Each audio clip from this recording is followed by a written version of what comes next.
They say money does not grow on trees. Well, at Wealth Nation, we think this statement to be true. So go ahead, pull up a chair because we are going to teach you how to start planting money trees in your backyard today.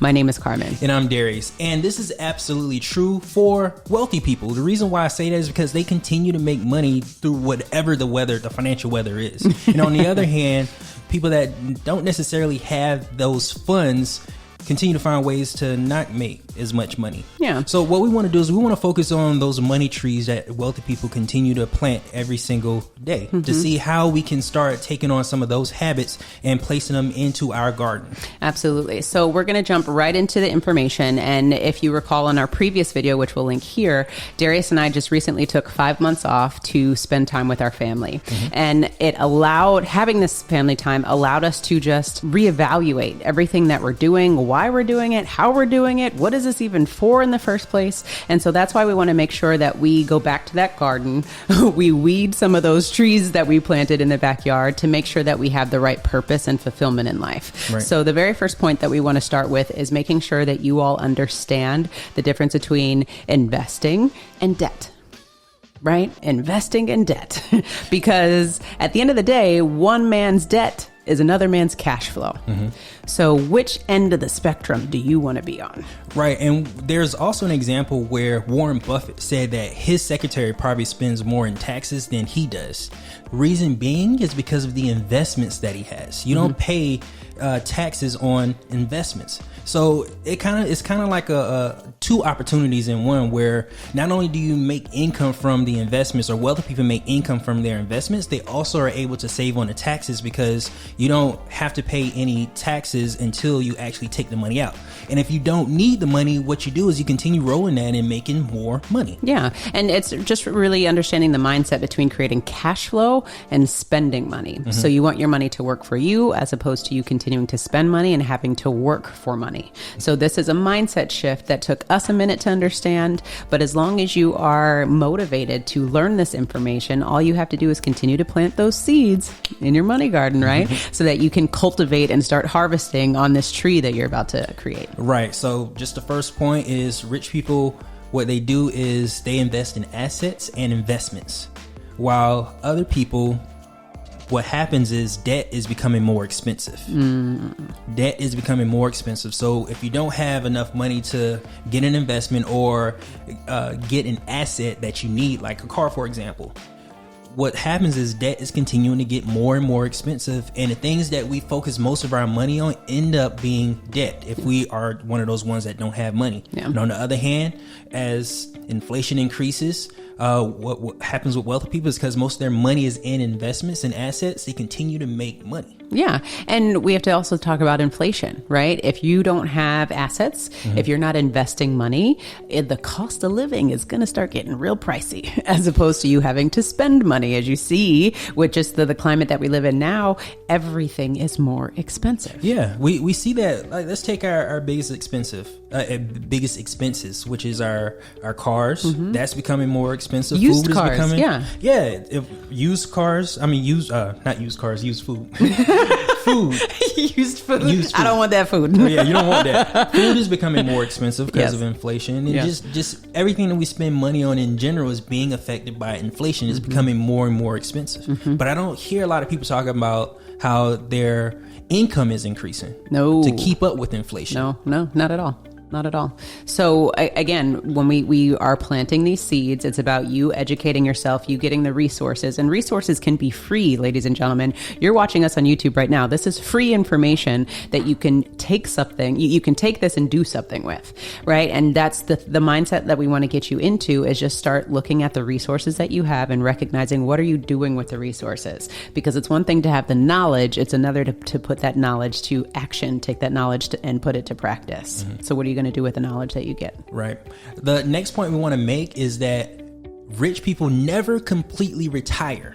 They don't focus on a nest egg and sitting back and spending money. And because collecting. what happens is that when you have a nest egg, that money isn't being replaced. And if right now, if you're retired and your money's not being replaced, you're also competing with inflation. So what makes rich people rich also is the fact that they never completely retire. Yeah. Again, going back to the cash flow point, right? So if you guys need a visual, I'm a visual person. If you have a nest egg, right, you spend your entire career building cash. And then all of a sudden, what happens? Every single month, now that you're retired, your expenses go. And what happens now?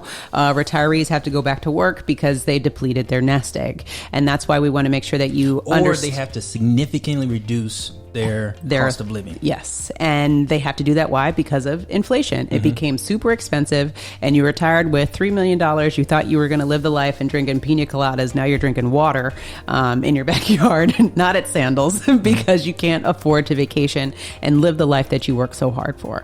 So these are things that you have to start thinking about. Do not bury your head in the sand. Start doing something with this information. Again, what we want to make sure that we focus on is it's not always about the money.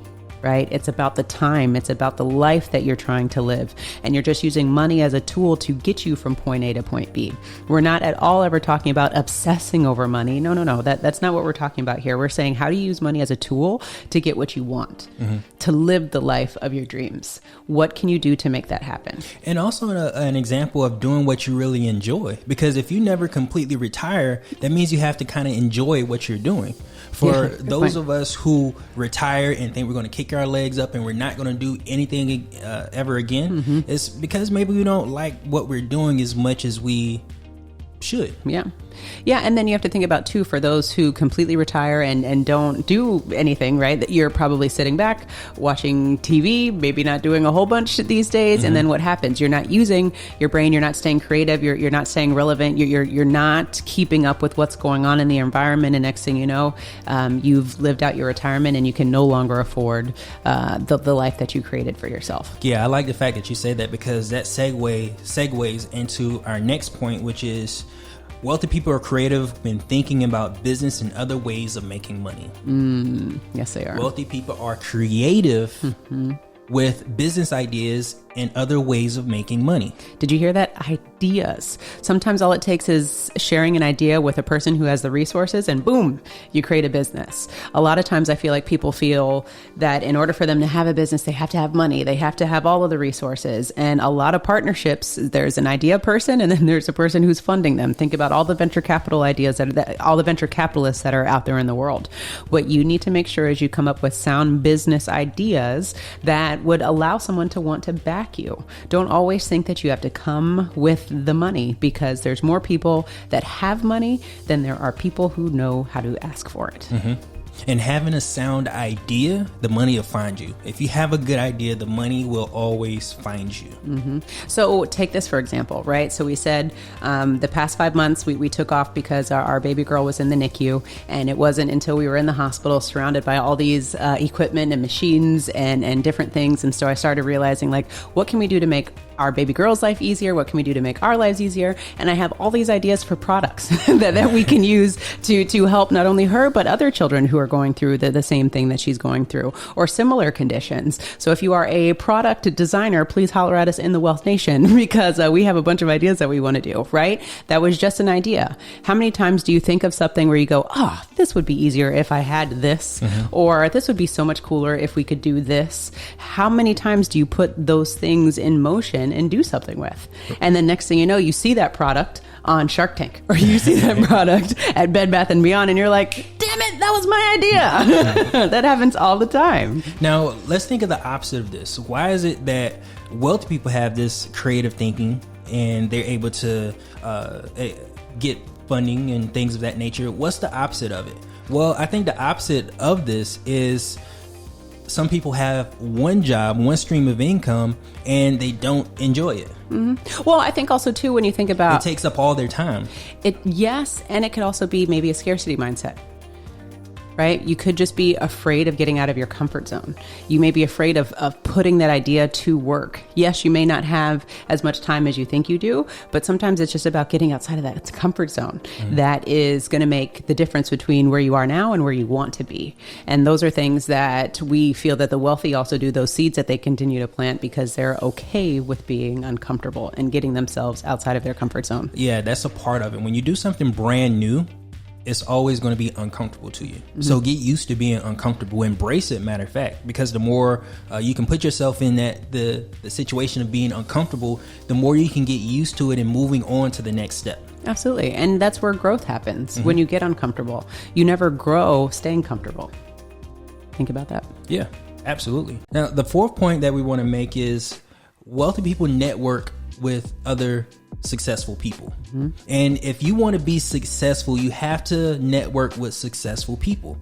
And that's how deals happen on the golf course. That's how deals happen when going out at the country club.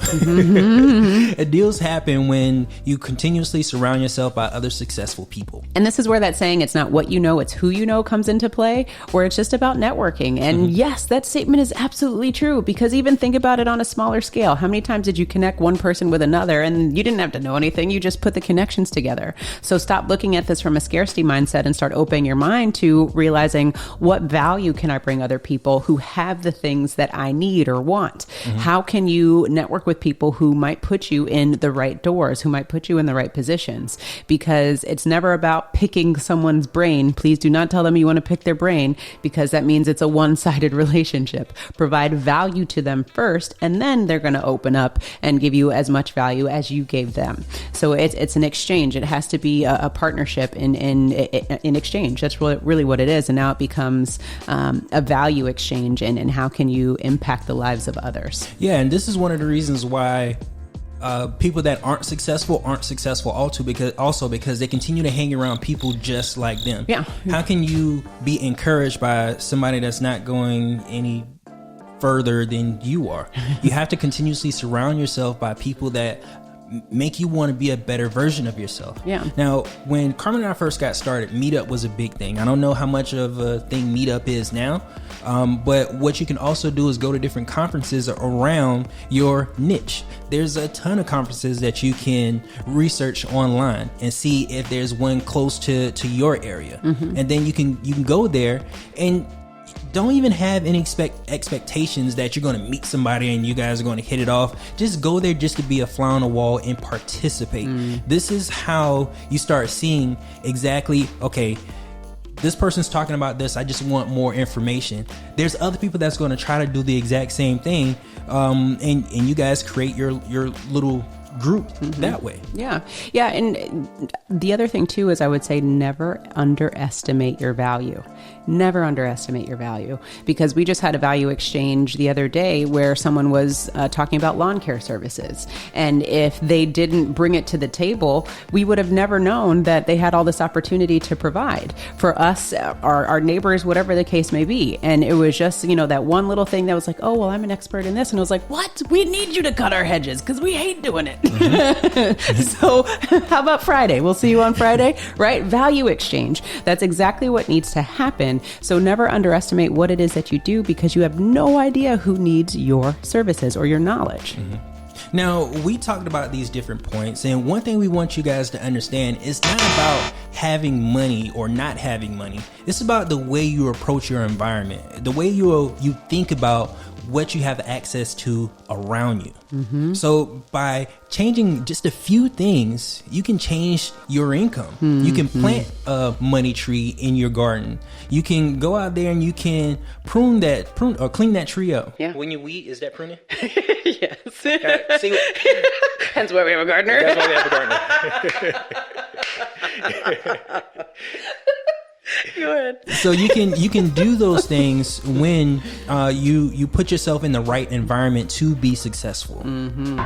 I'm glad that you said that, because there are going to be so many people in the comments that are like, Darius and Carmen, you didn't teach me how to make any money. We're talking about the concepts. We want you to get the concepts here, right? Because it's once you get the concepts, your vocabulary is going to change, your actions are going to change. And like you were saying, surrounding yourself around people who have the things that you want or can elevate you to different ways is really what's going to be the game changer.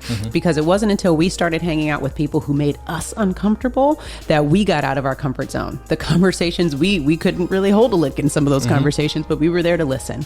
And whichever way we could provide value, we were trying to bring value. What do we need to fill your cup? Do we need to do something? Somebody want coffee? We were bringing value to the table. So you have to humble yourself and recognize, what can I do right now in this space that is going to bring value to the next person? Right. And honestly, you don't even have to be the main event. You can just have a seat at the table, and you can pick up gems from just the conversation, because there's one thing that wealthy people like to do is they like to talk, and they like to talk about money. And when that conversation starts happening, you don't necessarily have to be the one engaged. You just have to be the one there to be able to pick up those gems that they're putting down. Yeah. Those gems are little seeds that you can pick up and plant yourself. Absolutely. So if you want to continue to learn gems and seeds and how you can plant your own money tree, then we definitely recommend that you click on the link below so that you can join the Wealth Nation, because we are full of a community with amazing people who have so much to offer and so much value to share. And they are willing to open their arms and help everyone elevate. So the thing that I want to continue to stress with you all is the most precious commodity asset that we have these days is information. Right? So what are you doing with the information that is going between these two ears every single day? Are you listening and doing something with it? Or are you listening and not doing anything with it? That's the difference between having a money tree and not having a money tree. Right. So you have to think of, what is it that you're actually doing with the information that's coming to you? Because we talk ideas constantly with people every single week. And every single week, some people have acted on it and some haven't. And some are more successful and some aren't. And the reason being is because of the action that's being taken place. Right. And that's even when it comes to the concept of infinite banking.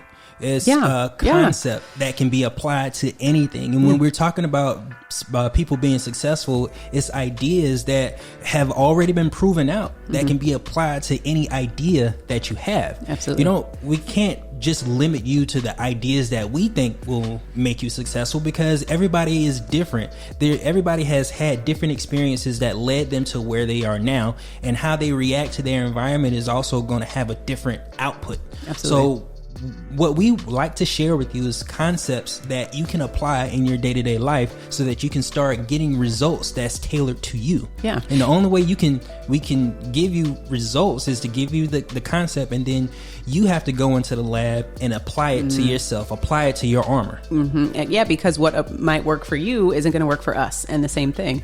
But we all have the same concept, and you mold it, like you just said, Darius, so beautifully. You mold it to how it works for you and your lifestyle. That's why we say own your own lifestyle, because you're not trying to live our lifestyle, or you're trying to live your own. Right? So when we think about this, here's a concept. We use life insurance as our banking tool.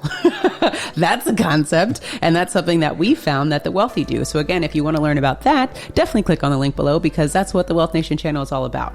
We are about elevating and thinking about financial means in a different way so that we can all continue to succeed. Right. And by us succeeding, you succeed. By you succeeding, the people around you succeed. It's contagious. Success is contagious.